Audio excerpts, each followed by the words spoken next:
আজকে আমাদের যে গুণোত্তর ধারার যে আমাদের ক্লাস চলে আসতেছে, প্রথম ক্লাসে আমরা গুণোত্তর ধারার ধারণা এবং গুণোত্তর ধারার এনতম পদ কীভাবে নির্ণয় করা যায় সেটা আমরা গাণিতিকভাবে শিখলাম এবং মোটামুটি বিষয়গুলো বোঝার চেষ্টা করলাম।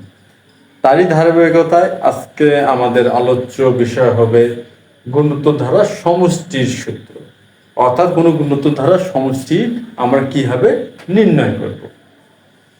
এখন আমরা দেখি যে একটি গুণোত্তর ধারা যদি এমন হয় এ আর স্কোয়ার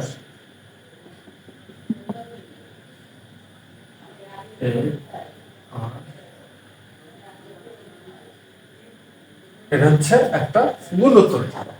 এটা কি একটা গুণোত্তর ধারা? এই গুণোত্তর ধারার n সংখ্যক পদের সমষ্টি নির্ণয় করব। পদ সংখ্যা হচ্ছে n, n সংখ্যক পদের সমষ্টি আমরা কি করব? নির্ণয় করব। এখন মনে করি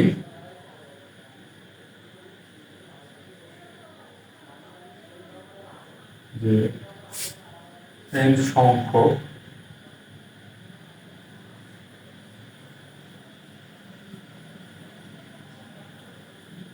পদের সমষ্টি হচ্ছে সমান সমান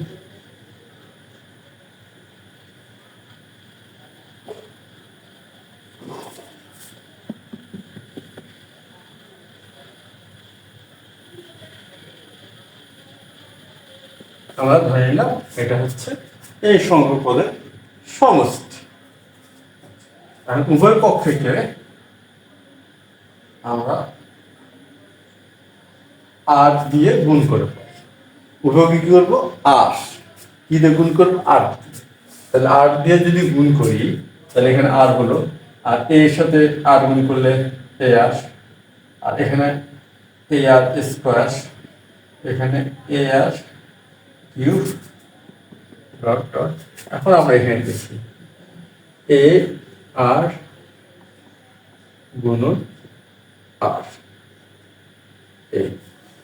এখন আমরা সূচকের নিয়ম যে প্রয়োগ করি, যেহেতু আর এবং আর উভয়ের ভিত্তি একই এবং আর এর কোনো পাওয়ার নেই, অর্থাৎ এখানে সূচক 1 আসবে, সুতরাং আর n-1 আমরা জানি গুণনের ক্ষেত্রে পাওয়ারগুলো যোগ হয় এ আর n। তাহলে আর দিয়ে গুণ করলে এটা হবে, তাহলে আমরা কি করলাম? উভয় পক্ষকে এক্স উভয় পক্ষকে আর দ্বারা গুণ করলাম।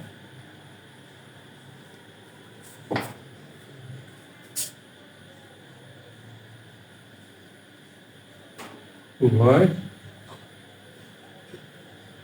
পক্ষকে আর দ্বারা গুণ করি।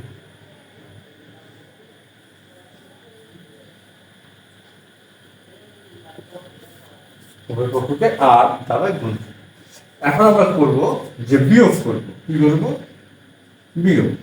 তা সুতরাং প্রতি ক্ষেত্রে আমাদের চিহ্নটা পরিবর্তিত হবে।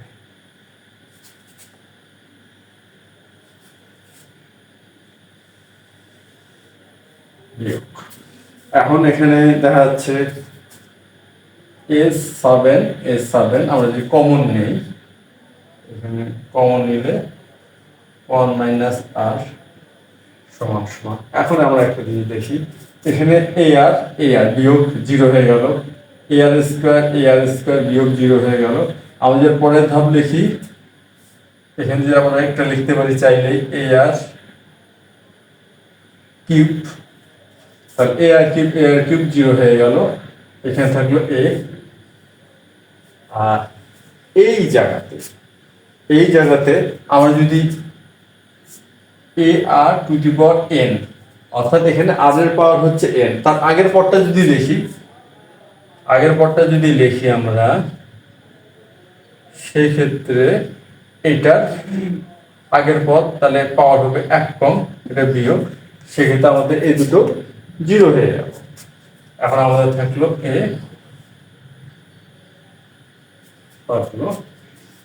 বা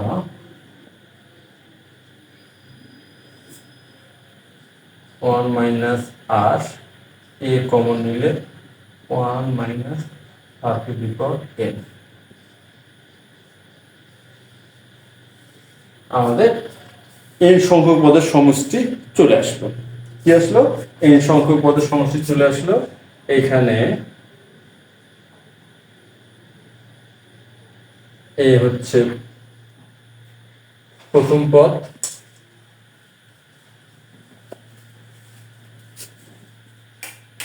আর হচ্ছে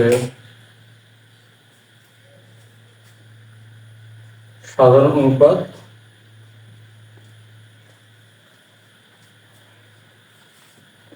আর এন হচ্ছে পদ সংখ্যা।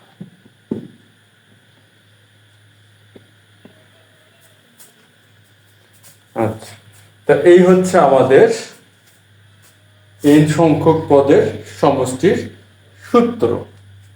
তা এই সূত্রটা আমরা ব্যবহার করে যে কোনো গুণোত্তর ধারার এন সংখ্যক পদের সমষ্টি নির্ণয় করতে পারবো। এই সূত্রটা আমরা চাইলে একটু অন্যভাবেও ব্যবহার করতে পারি। কি হবে? যদি আমরা